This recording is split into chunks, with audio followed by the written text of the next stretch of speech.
Hi, it's HardReset, and today I'll show you how to fix fingerprint not working on BOOX PALMA 2 Pro.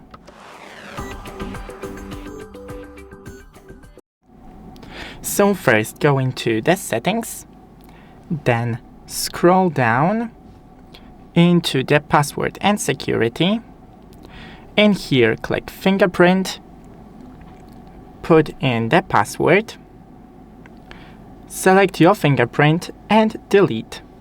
Now add another fingerprint, tap the fingerprint button a couple of times,